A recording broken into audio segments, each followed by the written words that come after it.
Thank you for tuning in, and welcome to Size of Thoughts, conversations with the Alliance of History graduate students.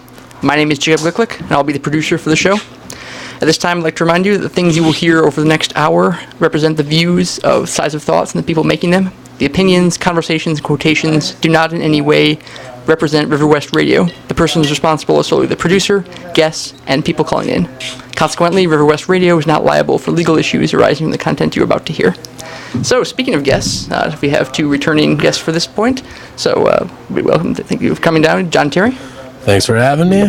And Adam Okanakwe. Okanaki, yes. Okanaki. Thanks for having me back again. I appreciate it. Thanks for being here. And this week's conversation has little continuity with what we did last week. Instead, trying to follow up directly what was done 2 weeks ago with largely different people. But it was Joe, Monica, Randy will not be returning. Adam will, and John and myself join us to talk about cinema and history, particularly cinema that's representing history, cinema that often seems against any the actual accuracy within history.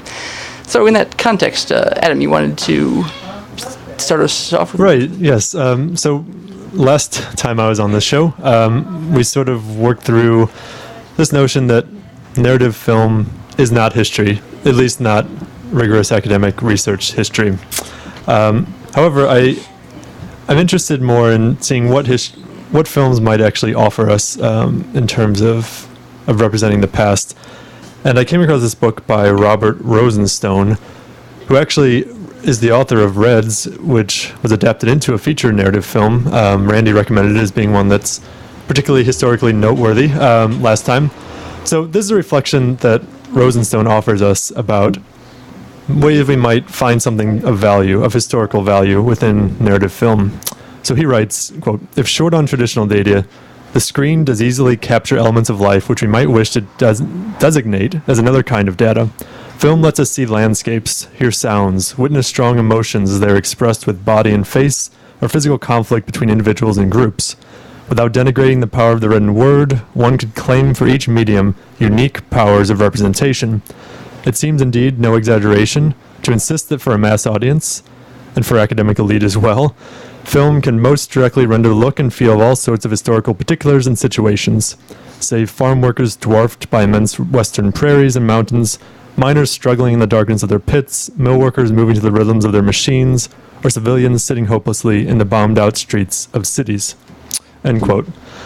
So this passage from Rosenstone again, it's saying that if we aren't overwhelmed with precise facts, we're at least given something that's perhaps experientially true or subjectively true. And that's one of the things that I was hoping we could talk about today. Yeah, I think that definitely in concept there's aspects of the immediacy. I mean, the reason that we're still wrestling with cinema despite all the sins done against it by the actual specific mediums that particularly that Hollywood has produced over the year times is that it has ability to capture a directness and when compelling, trick us into thinking it's real, which can be valuable in history. But precisely the fact that it's not actually, that these are ultimately, in terms of just paid actors that are sort of going through roles, but that can make us think for a moment that we are actually seeing, in terms of drama, historical debates, conflict, death happening. And I mean, I guess academics don't always have good imagination, are supposed to be able to to a certain degree, but it can make, among other things, like empathy with the past and connection with it and the immediacy. I would definitely say too, the fact that film is on one level it's so fleeting because it is, especially these sort of contemporary films, it's of that moment, but it is instantly becomes a historical document in its own right. So watching a movie from the 80s recalls the 80s, watching a movie from the 90s recalls the 90s. So on some level, and some, I think, particular films are trying to capture that more than others, and we see this with like cities and places like that all the time in different films. So I think that as far as like a sort of slice of what's going on at that moment, it definitely gives you some kind of subjective idea about what's happening. I really think it's it's sort of great how we can watch films from the 70s, 80s, 90s or whatever, and it really sort of brings you back to those.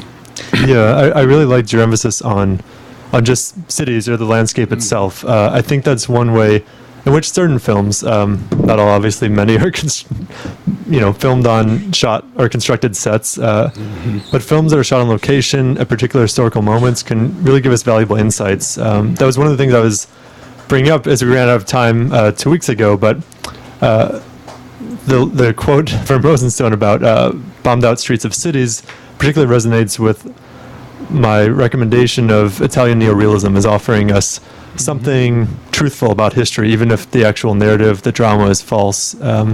So some major filmmakers in that field, or in that sort of subgenre, if you want to call it that, Vittorio De Sica and Roberto Rossellini, were shooting films during World War II in Italy and immediately after. Many of their films were sort of taken at face value, understood to be almost documentaries when they were shown abroad, particularly in the United States, despite their obvious melodramatic elements. But what I think made them seem so realistic was this use of the surrounding space as the mise en scène of these films, that the settings themselves became actors almost, revealing insights into the world that these characters were experiencing. You literally see Rome under siege and these characters engaged within this, bombed out space. In Germany Year Zero, maybe my favorite Rossellini, you just see a young boy wandering through a bombed out German town as it's being rebuilt. So the space itself offers us the visuals, the images of the space itself offers us some proximity to history that I think might be lacking in the written word. Yeah, since generally, historians aren't don't try to be sort of the eloquent writers that can capture it, and beyond that, the immediacy of visuals can do things that would not otherwise be formed. Though it seems that thinking through what even films that sort of they think have something of value to talk about the past, tend to be good at creating a particular setting or location, but less so with the sort of social environment or the group of people. I think it's partly at times the issue of just casting or having far too many beautiful, attractive people, but even more so in the ways that people that show interactions and communications happening. Most historian movies are about dramatic, central, intriguing things, but they're done, I think, in enough overblown fashion with the major speeches, with the big posturing, that the disservice that does is, for whatever reason, might be entertaining. There's certainly points where, issues of accuracy aside, do want to see sort of melodramatic, over the top, engaging, maybe inspiring things, but it doesn't translate as much. It's not something that anyone, myself or anyone like me, does. Don't go freedom as the.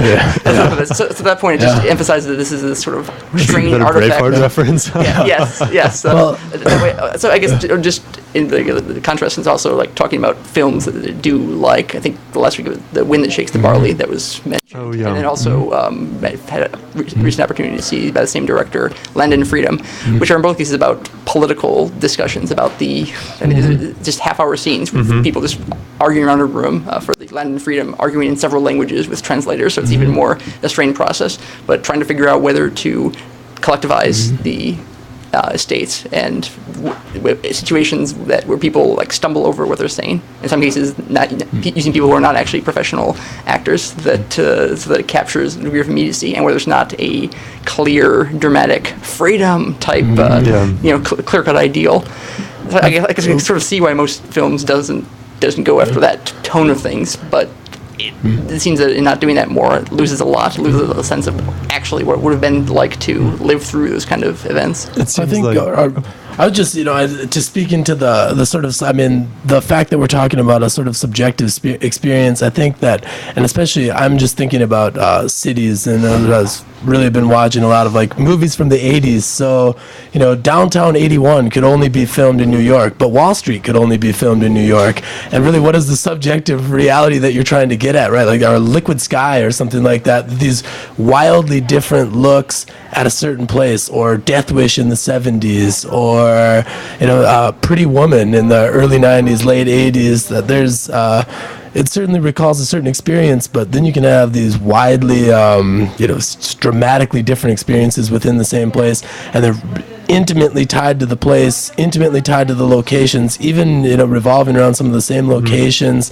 I think that there's a certain type of subjective reality that, or maybe if it's not even a reality, but some sort of subjective experience that someone's trying to get after. And I think that, the characters that you choose, the particular setting within a setting that you choose, the lack of narrative or the emphasis on narrative, all these sort of things sort of color that, which is why film, I think, is beautiful, because you can get a film from the same time, from the same place, and say it could only be from there at that time, and yet they could just be completely different films. That's raises an interesting point. So then, this brings us back to the notion of film as historical artifact, so that you need to examine as many as possible, in order to get a more, if we want to call it, historically accurate portrait of a particular time and place. Yeah. Yeah, that is interesting. Now I'm trying to think of a film just set in New York in, say, the 80s. And obviously, Carpenter's Escape from New York paints it as, an absolute hellhole, so to speak. Some like After Hours is very subtle, that it seems like it's like very much of New York, but it's sort of subtly. I'm trying to think of like Los Angeles as like a comparison. I'm thinking like Repo Man. I can't think of anything good to compare it to, but I think that it's those differences are really stark and stunning, from like Taxi Driver and Midnight Cowboy. And I think they're in part creating a sort of subjective experience, but they're also reflecting, so it's not a surprise that when New York's about to go bankrupt, that Death Wish is popular, Taxi Driver is popular, that all these films, A Bronx Tale way later, like they're really playing on a certain moment, and when they're of that moment, it's very interesting. And then to, as we're talking about historical film, to see the later films that are like trying to capture that, there's a lot of room for comparison, and just trying to dissect what's going on there. Yeah, or similarly, in the 70s, though, it seems like every prominent film, even some of the more critically acclaimed, some of the more popular, had the sense of, there are dark, ominous forces out to get us. Right. I mean, the reinforcement of paranoia becomes the clear set of like all the distrust of the system and authority of 60 without the optimism of being able to challenge that. So I mean, certainly see that in Parallax View, All the President's Men. I'd argue you see that in Texas Chainsaw Massacre. Yeah, precisely. In a somewhat different form. Yep. And it seems that horror becomes often, if we're talking like of a particular time, and that we can look back and say like, yeah, this definitely is a 76 film, or this is definitely 82. I mean, horror maybe works with that better than a lot of other films, because they're often cheaply made. They're often have to use the natural background more. They tend to reflect the concerns of the area. I'd argue most horror films are aesthetically conservative about something that's disrupting the balance that that has to be like put the monster back in its box. Precisely. It's all about a preoccupation with disruption of the status quo to varying degrees. In my history course, or my history of horror course that I've taught a few times, I always take a historicist approach that we must contextualize all these films. So I give my little history in 30 seconds for each particular decade that we happen to be examining. But even, films such as Dracula with Bela Lugosi, we look at it as, fears of living in an urban space and being subjected to anonymous threats. One of the readings that I have my students read suggested Dracula has this fear of foreign contamination, so there's some perhaps reactionary attitude about immigrants that comes through in the film to varying degrees. It's Dracula's sort of brother in terms of early horror. Frankenstein is another film that has a lot of anxiety about, medical science and new developments in technologies that are emerging concurrently with this new urbanization and urban living. It's interesting because like Blackula sort of does the same thing, like hits on those very same elements as well. I'm just thinking of also, the fact you're looking in the 70s, there is a little bit more room to experiment, especially when, the studio system is kind of changing, I guess, rapidly. And it's really, I think it's interesting to think from maybe Jacob, it's not, well, I guess I don't know exactly how Jacob would do it. I'm always thinking more like, we're going to talk, I'm going to give you the 30 seconds of here's the movies that might reflect the history that we've been talking about, but I, thinking it's extremely important. So, as, I would imagine that we'd have, it's sort of like other sides of the coin. You know, you can say, well, we're going to talk about the filmic elements, you know, but don't forget about this. Whereas I'm saying, you know, here's what's going on, but don't forget about this, because, Yeah. you know, you can read all the books that you want and I can sit and tell you whatever you want, but you watch Death Wish, you're going to get an idea of, like, you know, something a lot different than I can just say, hey, you know, New York was failing in the 70s. You know? Yeah. Yeah, and I guess in point of pedagogy, I mean, the one time I've played about this somewhat last semester was doing U.S. history 1877 to the present course, where it ended up going through that time range 3 times. First time we were talking about politics and foreign policy and state power. Second time talking about gender and race, and then third time talking about culture, which third one ended up being a bridge. But at that point, yeah, feel being able to end up doing cinema more, since that worked easier in isolation than other forms of media to present. So what were some things that you screened then in the culture section? Let's see, did a few Disney ones of it, in terms of talking about the power of particular, you know, one particular corporation in capturing and having, you know, briefly, you know, sort of very groundbreaking visuals, and then you know, becoming this sort of intensely aesthetically conservative one after being so groundbreaking that gave a lot of the reinforcements about people, I think, still think of gender roles and growing up with. And then talked a fair bit about film noir in terms of that, just capturing the Post-war anxieties. partly, and also the notion that even under the even the Hays Code, even under the sort of old controlled cinema of it, there was still a lot more transgression and variety that I think people necessarily expect. And then I don't know, yeah, and ended up hitting the 70s a lot and talked about, like, the move from, you know, like, our 60s Manchurian Candidate, where, you know, it is horrifying that people can, you know, take over and subvert individuals and turn them into, you know, mindless puppet machines. And then in but still as an invasion. Then by the 70s, the concern is that's already happening and no one noticed. That's the war is over and we lost, and we've even forgotten about it. Yeah, I think that, well, at best, ambivalence in the 70s films, it recurs across genres, not even horror, and from what might be called, you know, low art to high art films.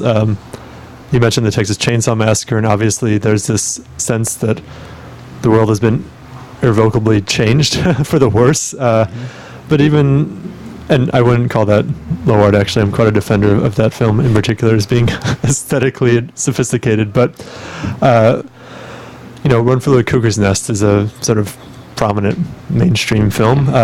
It's a similar unclear ending, ambivalent ending.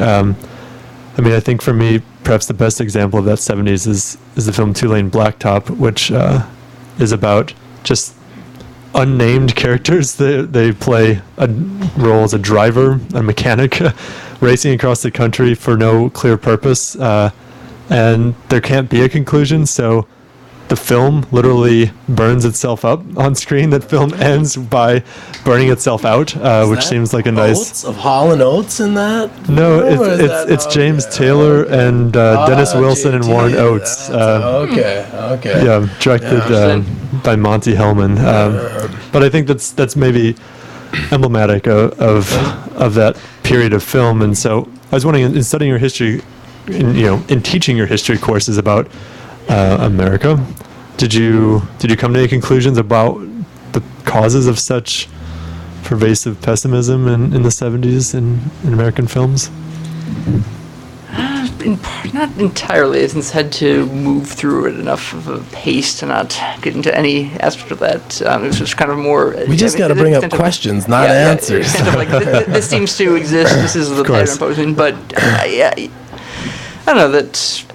I don't know, postmodernist enough to be trying to push through at, you know, these stories that we told them, even when done sort of like ridiculous and satirical and, you know, over the top forms, are still matter and arguably become more, you know, influential than sort of serious things. Then actually, boy, that didn't really get the course of it, but taking further in discussion now. I mean, if we think about like culture and what the films that are popular tells us currently, I wonder what it means that there's so much sort of past looking, partly sometimes nostalgia, sometimes just using old modes of storytelling for a particular reason. I mean, look at the last 2 Academy Award winners for that matter. I mean, King's Speech and then The Artist, that both are very championed. I mean, set in the past and are taking, you know, there seems to sort of be aesthetically. a sense of nostalgia for a period or periods when somehow things were meaningful, that everyday life seemed somehow more engaging or something. Is Yeah. that But I'd say, for the 70s, I mean, as far as, there's no way that you could really throw out an answer, right? But I mean, if you look at what's happening, especially in the United States, but even globally, I mean, people are realizing that a lot of the most hopeful political gains that they had made were not really going to do anything for them. There is a serious law and order crackdown. So even as protests grow on like college campuses, for example, people are getting arrested, and this time the fines are sticking, and a lot of things are getting disrupted. I mean, just thinking mechanically, the student population, the generation of young people is getting very, very, very large. Film studios are, going through dire financial times. A lot of cities, are near on the Yeah. edge of bankruptcy. There's ideas, whether this is really true or not, but in some cases it is, right? Where there is a failing financial city, there's going to be crime. So like the crime rate skyrockets in Chicago and in New York.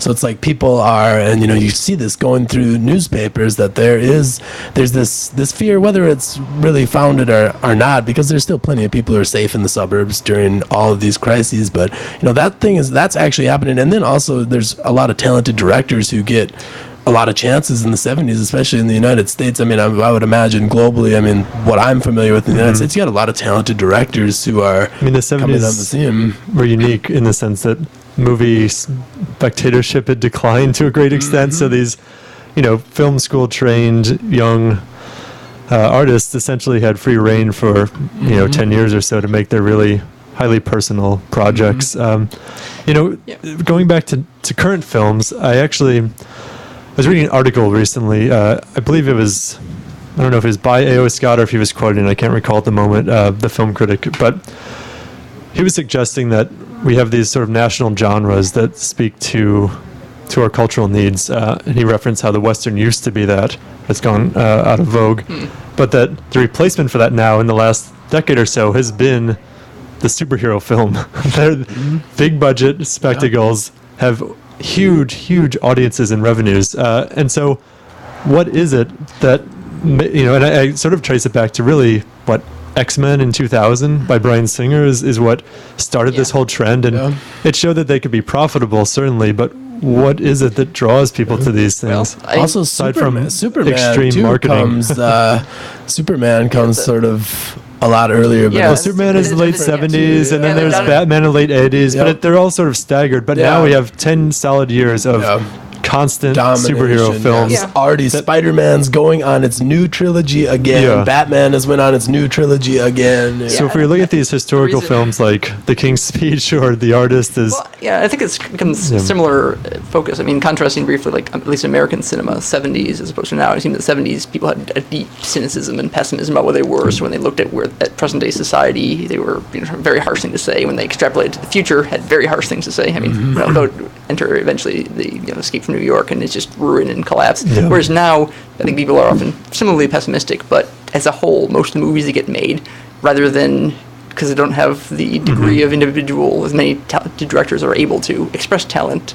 Really, you don't have, I think, as really interesting, innovative things being happening out of that kind of rage and frustration, and cynicism. Instead, you have a fallback on reliable norms. I mean, Yeah. I don't think they necessarily tell the story about King's Speech because, back for the would that we had the 1930s again, and we're all British royalty with the stutter that could overcome. But because it's a known thing, audiences can feel pretty safe going into this. I mean, it's weirdness about that. Probably it features a brief cameo by Hitler giving his speech, but still, it's as focused. Is a very safe, small scale. A few people that struggle and get through it. And then superheroes. I mean, Or similarly safe in some ways, or partly because there's a pre-existing canon that in most cases.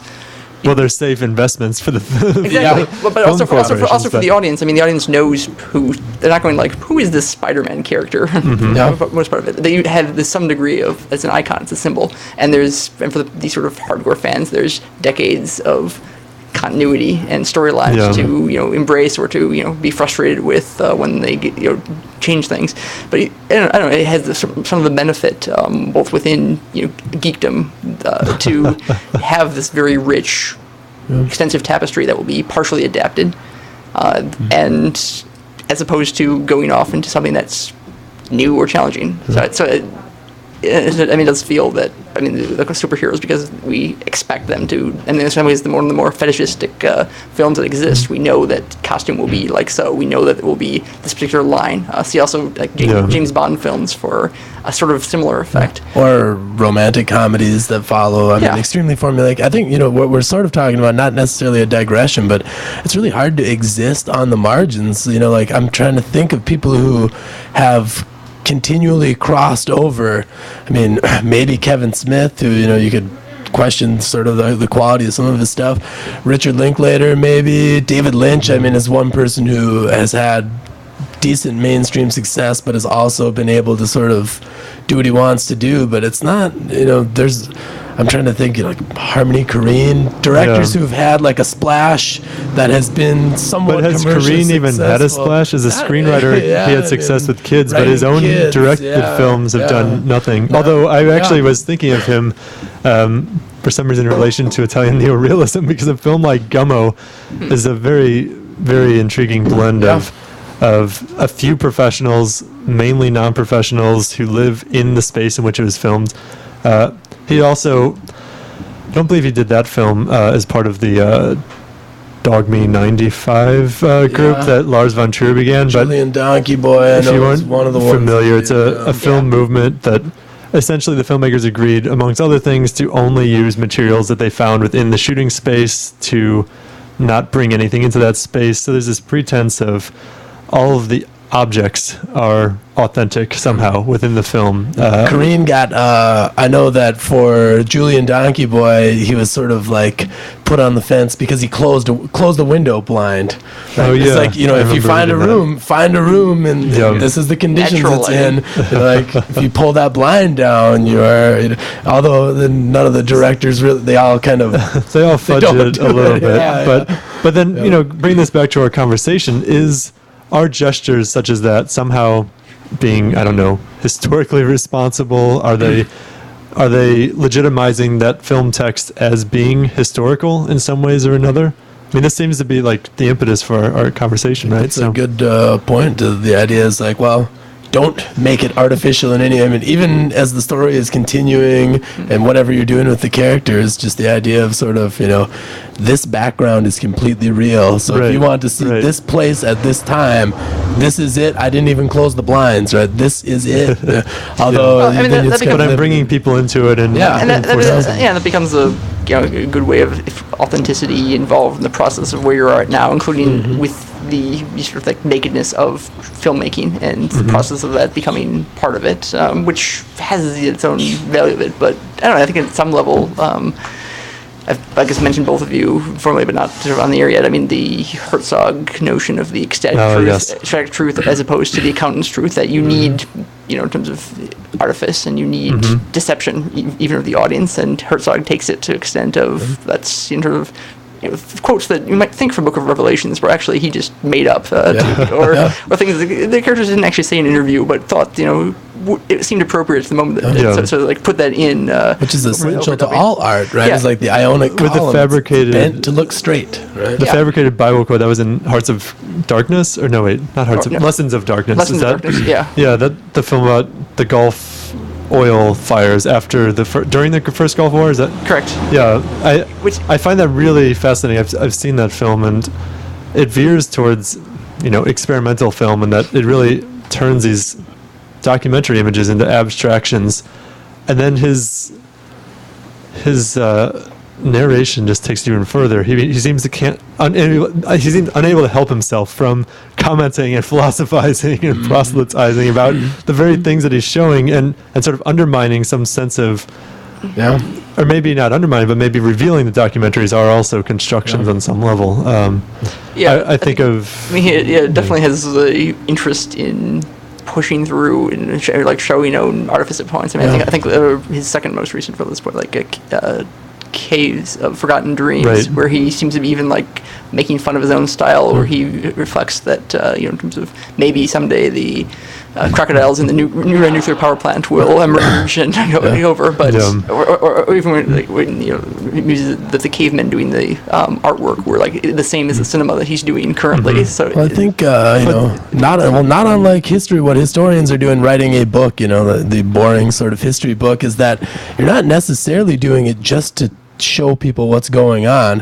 I'm thinking of like Jodorowsky, where it's like, this is all about my philosophy here. Like I'm in a star in the film actually as well. Like, I think that it's hard for a director to just, I don't know, this would be for a historian as well. It's like you've got this assemblage, you've got your skill set, you've got your location or whatever, you've got your access to whatever kind of equipment you get, right? That might be archives for historians, that might be budget, for a filmmaker, but on some level you're not necessarily doing it just to say, I just want to show, even documentaries, which I think would be a good thing to talk about as well, that it's not possible for the historian or the filmmaker to just show something as it is, right? It's always an active interpretation, even if it's just arranging something, and there's no commentary attached to it. The arrangement shows some purpose, right? Yeah, some of those directors, it's like a Woody Allen film. You can watch it. Give me 3 seconds of a Woody Allen film I've never seen, right? And it's like, oh, well, this is a Woody Allen film. Some of the directors are so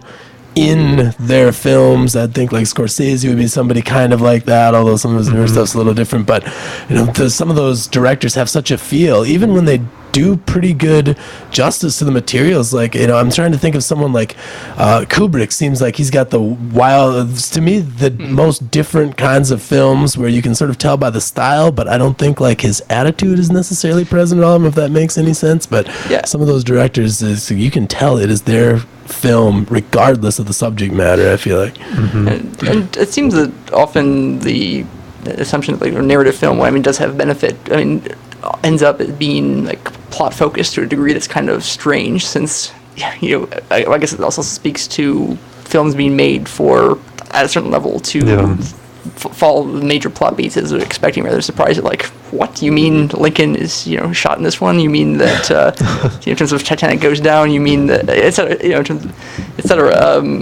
so I guess have most interest in some of the films that are made in history that are somewhat plotless, or at least have a strange approach. Like Kubrick again, but Barry Lyndon, as there's not really a moral to his life. Right. It's a parody of that historical narrative, right? Where the narrator keeps trying to stamp meanings on things, or says things are happening or will happen that don't, right? It's this commentary on the fabrication of telling historical stories. So that becomes the approach to historians, and also some of the aspects of just this, kind of not really daily life, because it's sort of more idiosyncratic, but it does more of a capture of both in the time of it, and then looking back on it. Or other one, I guess, with effective use of narrator by sort of cutting down Assassination of Jesse James by coward Robert Ford, which even managed to be, a sort of partly Brad Pitt vehicle, but that still, I think, works because it makes clear how much the judgments that are being made after the time, and how it's a lot more ambivalent than all the title would suggest. So then, is there something perhaps more truthful about a filmmaker like a Herzog, who clearly injects himself into his films? He's saying like wild interpretations of the images that he's presenting to us, but we can disagree with him, right? Like, because he shows us the images and then he shows himself interpreting them somehow, it gives us a perspective to either oppose, to agree with, to take parts of away. Is that something that I don't know, in your own historical work, do you see many historians who so overtly present their own views, their own backgrounds?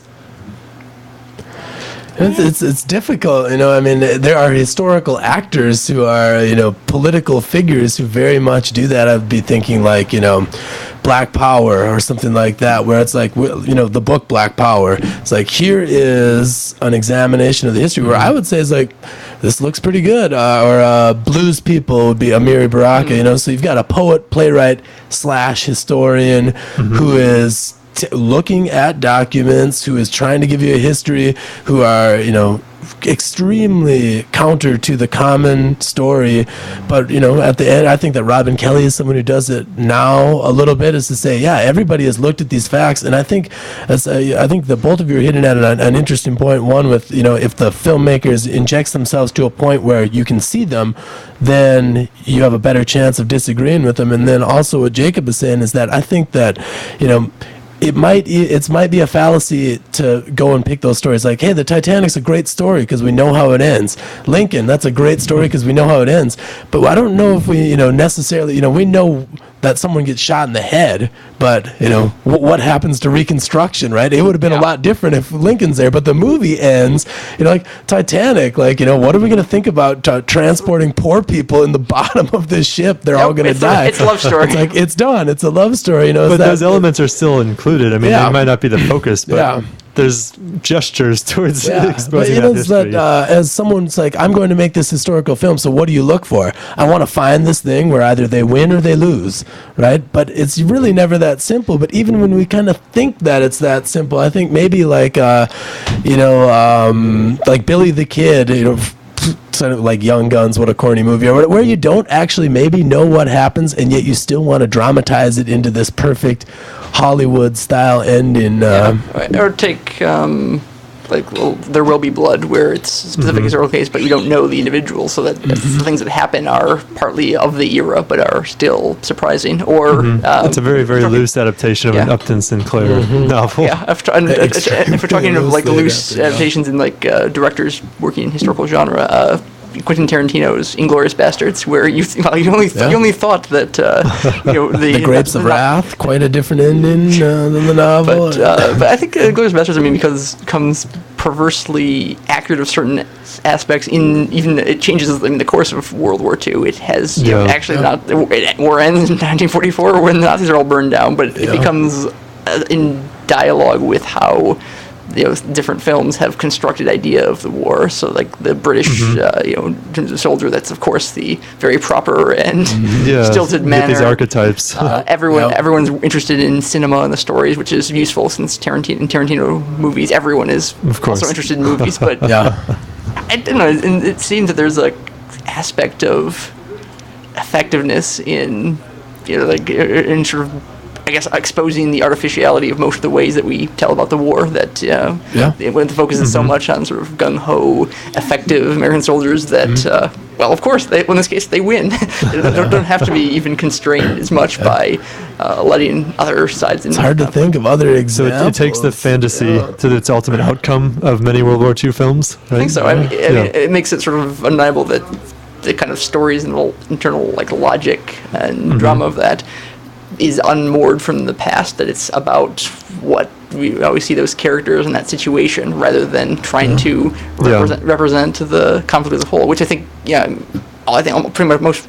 war films are guilty of. They don't pretend that those this one squad also won the war, but they're choosing to tell the story about D-Day and the consequence and the aftermath. Someone's got to adapt The Man in the High Castle, right? There's not many films like that though that just take a completely different route and say, it's a World War II film, but this time, the Nazis win. Like, what great subject matter for a film, and yet you just don't really see it.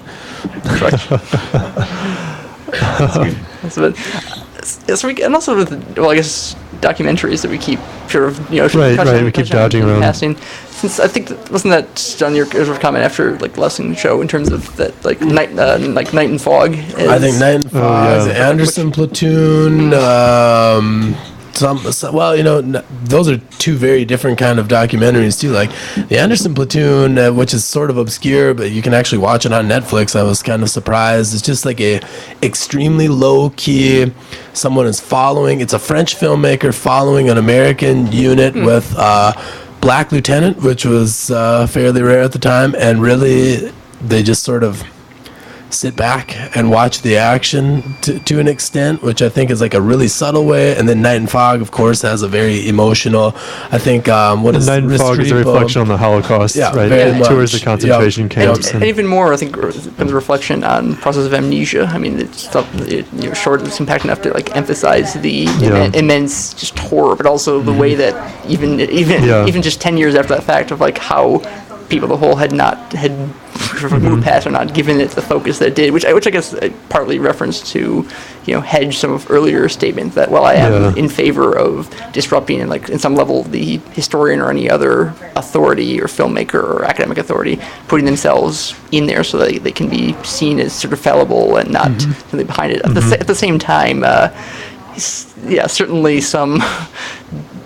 Sometimes where the distortions or the ecstatic truth is, I think, problematic and dangerous. I mean, politically, ethically. I think it's nice that you brought up Night and Fog because Alain René's other 60s films, other major 60s films, I don't know if you're familiar, but Last Year at Marienbad or Hiroshima Mon Amour are both very much engaged with this, the problematics of memory, essentially, right? That memory is subjective. It's easy to misremember. So what do we trust in terms of our knowledge about the past? So maybe that could be a way, since we have 15 minutes to talk about documentaries.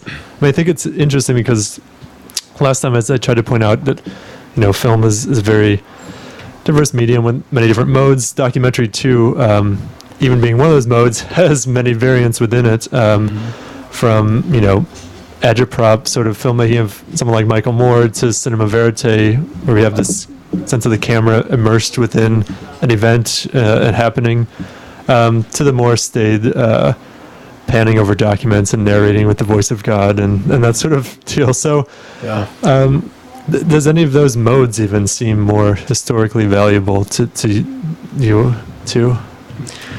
I think we're kind of hitting on some of the problems, say the fog of war or something that is so obviously contrived for certain purposes, or Michael Moore. But it's a still historic subject speaking about the history in which he was involved, right? Robert McNamara talking about these things that he had a hand in shaping. So. I mean, and then you gotta wonder sometimes, what are the questions that the cameraman wants to ask? Why didn't they spend more time at that conference when he met with Vietnamese officials, right? Why didn't they talk to them after they were talking to McNamara? I mean, there's so many selections. I think it's that, and this would be sort of old hat to anybody who's dabbled in postmodernism and in the slightest, right? That it's really impossible to tell this whole story, right, of anything necessarily. So, I think that, thinking of thinking like Salt of the Earth, which is this film that's basically, that it's documenting it as it's happening, striking workers, the actual workers are there themselves. They bring in one actor, they have, untrained people filming and everything like that, that you get this sort of style. I mean, these different kinds of styles, I think I'm liking the point of, though, that as long as the more that you show yourself, the easier you are to critique on some level. But then also the sort of cinema verite style, where you just just there, you're still picking. There's the pretense of being a fly in the wall, but you're not necessarily. You're still affecting things somehow, right? Yeah. I mean, a prime example of this is, let's say, Primary, which is a classic documentary about John F. Kennedy's tour of Wisconsin while running for president in the first time around in the 60s, and or Don't Look Back, great Bob Dylan biopic, but still there seems to be a performance for the camera, this presentation of a version of himself that he wants to present. And I think it becomes a bit tricky, even more so if thinking, war documentaries, whether it's past or current. Or most of the things that are the large scale topics that are big and dramatic and striking, and on some level everyone agrees important enough to go for the documentaries, at least the documentaries that want to win awards, etc. But that gets so clearly broken down by not being able to, or even trying to capture moments. But I guess John liked Restrepo as but in any case, the choice, if you're focusing on the one side of the war instead of almost inevitably you're not able to see the you're not going to be going out in most cases unless particularly even I don't think Herzog was quite in terms of reckless enough to march directly into war zones. So at that point you're using the immediacy of of cinema, the power of to show the directness of it, to show in some cases the more settled, more calm, and that's the one aspect where, if done with actually effective written, in some cases a stage in terms of a fictional film set in a war, since if budget permitting, they actually can show and represent the violence, and in some cases actually show it in a legitimately disturbing, Realistically disturbing and traumatic way, whereas it becomes harder for I think, kind of documentary. It becomes commentary after the fact, even in the moment. Yeah. But even for the sort of like pouring over the document style too, and it's like, I think that it actually does take a step for some people to realize that, hey, they're only choosing this certain set. I think that some people take films fairly passively, and the one danger with that is like, especially like there's a lot of oral history documentaries about the blues. That almost every documentary about the blues is like a sort of oral history base, and all it is like, so what happened then? And you watch this documentary, and it's like, well, I can tell you about this because I heard it from the people who did it, right? It's like, well, sometimes they're the last people that you want to ask, but that's like the first thing you're going to go to if you're going to do an oral history, or it's So like it legitimizes sort of myths or legends. It might, or at least contribute to that. And I think that people who maybe are more passive in their consumption might, and because I've had these conversations where someone's like, no, I know it's true because I heard this guy say it in a documentary. It's like, well, I could have said something in a documentary too, but you wouldn't believe me. But since you saw it in a film, I don't think that people are essentially duped very easily. But I think that there's a level of passivity. Some people want to watch them to relax, even if you're watching a documentary. Some people just want to take it. And I think that goes as well with the ability of empathy that we have. And that's why we believe things that happen. We have a desire to put our trust in them. Yeah, we are. If we're entertained or connect with them, most of the time it's because we are finding some character that we feel with, that we or at least believe on some level that they're reacting to. I like the way that guy described that attack or whatever, because he had the coolest version. Yeah, and you see that too. It's like most documentaries, like there's three guys and they're saying conflicting things right there, and then sometimes you might just want to take the average. And Well, that's the sort of what Rashomon approach to history, the classic Kurosawa film about different accounts of the same event, which was picked up by Errol Morris, who I mentioned last time. Is a great documentarian, and he came sort of to get a high profile through The Thin Blue Line, where he again took the Rashomon approach and kept showing the same event from different perspectives, which essentially exonerated this man who was improperly jailed. So I think it's interesting that we keep coming back to this need for multiple perspectives on events. Even the most satisfying or rigorously researched historical account still requires some counterbalance, it seems like. Is that where we're heading? Or I think absolutely. You see the car accident from the second floor, you see it from the corner, you see it from the driver's seat, right? Like these different things make up the, whatever you want to call a reality. It's going to have to be the average. And it's like, well, someone a mile away saw this, and you have to take their perspective into account, which is, it's easier. I think that there are certain ways that you might want to try and privilege, like, well, this guy was there firing his rifle, let's listen to him. That could be dangerous. You might want to say, well, that other guy was in the helicopter and he saw what he was firing at, right? Like, the perspective of the particular account is limited. So is that R? I think you can. There seems to be a phone answer it. See if call coming in. Hello? I believe you're on the air. Caller? Hey, how's it going? Hey. Hey, I was on River West Reno earlier. Did I happen to leave my glasses on the stage? I'm not sure. There are glasses here, yes. Okay, there. All right, yeah. Are they like black? Yep, Like, they're here. They're here. Oh, Come on down. Yep. Awesome, thanks, buddy. Yep. Well, What do you think about documentary films? almost out of it.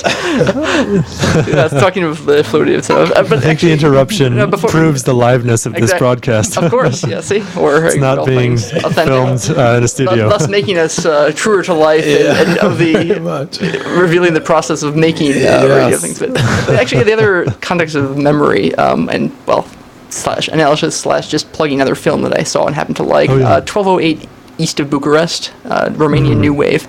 Since it becomes Corneli Porlarando, I think, that it's a comedy about public information about this news show that brings in two people that are, thinking back to the fall of the old regime and the question about whether their particular town had people out in the streets protesting, after the dictator had announced he left or before. Because if it was before, then it's a sign that they participated and were involved. If after, they were just sort of like sat in the margins and watch history unfold elsewhere. So it runs through someone who's been claiming the timeline, becomes more and more obvious that he's either lying or not remembering correctly and is attempting to justify himself. So it actually becomes able to make a subjective experience and the flaws in memory part of the main subject, but which I think some element of that becomes valuable. I mean, I guess don't want most filmmakers to just go through and tell but remember, this is all subjective of it. There can be no firm human knowledge, but at the same time, making clear what its standpoint is. I mean, whether that's within your agitation, sort of being clear that yes, you are. We're not exactly, just discover these beliefs or evidence in the process of filming that sort of went in to look at these particular types of questions. Or if you're doing your history interviews based on McNamara, making it clear that, he, as an individual, can sort of be questioned and should be sort of distanced through, and which happens, I think. He can be questioned, but he may not be honest. Not that his intention. I'm not saying he's being deceptive, but that there's, again, this Once the camera's on, revisionist sort of making it clear the limitations of that, of what that's not being able to see. And I think even more so, I mean, if you're doing documentary on Iraq War, or whichever, you're likely going to be limited to the sides that are easier to access and view. But making that clear and drawing, I guess, some level, whether it's again using film work or anything to show the aspects of the war and the people around there that didn't have a chance to two 70s films that I think speak to what we're talking about, the conversation, and then also Parallax View, that are sort of engage you very much in those questions, and then just kind of they exit out the back door, sort of, right? I mean, the conversation is really remarkable. I think it's Coppola's best, and I think maybe the element about the process of making that film that stands out is that it is all about representing Gene Hackman's subjective reaction to this recording, and how, depending on his state of mind, the recording actually changes. That Coppola made different versions of this recording to show, when it plays in the film, you are hearing it as Gene Hackman would hear it. So it's not the same recording throughout, so the tones change. So again, it's all about this active interpretation and how your interaction with the materials changes depending on how you're going about it. And it seems that the value of that, if sort of done as a approach to history and film, is insisting on the ambivalence, insisting on, in some ways, just the subjectivity and the different notions of the event that was a minute after the fact feels different than 5 minutes or a year. And capturing that as, I don't in a sense envy the filmmaker that trying to tackle that, but if doing it, seems that it's what makes it more vivid and alive and directly relevant. So I think we're close to time. Any other concluding thoughts? Thanks for having me on. This has been great. I enjoy this kind of conversation very much. Yeah, one last quick note before we go. In terms of Coppola, again, I think it's really fascinating the comment that's at least attributed to him about Apocalypse Now, that it's a movie that's not about Vietnam, it is Vietnam. And so I think maybe it's just as a way to kind of cap some of the things we've talked about, that film's engagement with history seems to be that it can reflect the subjective experience of history, even if it doesn't reflect the actual facts of an event in some ways or kind another. of there's always some subjective it's experiential rather than reporting. So, and which is hey, that's why I love watching movies, right? They'd be boring without it. But thank you again for letting me come back on Size of Thoughts. Of course. Thanks for being here, and thanks to all audience for listening. Be sure to hang around if you want to listen to Killer Radio Show, and join us again next week for another episode of Size of Thoughts. Thank you.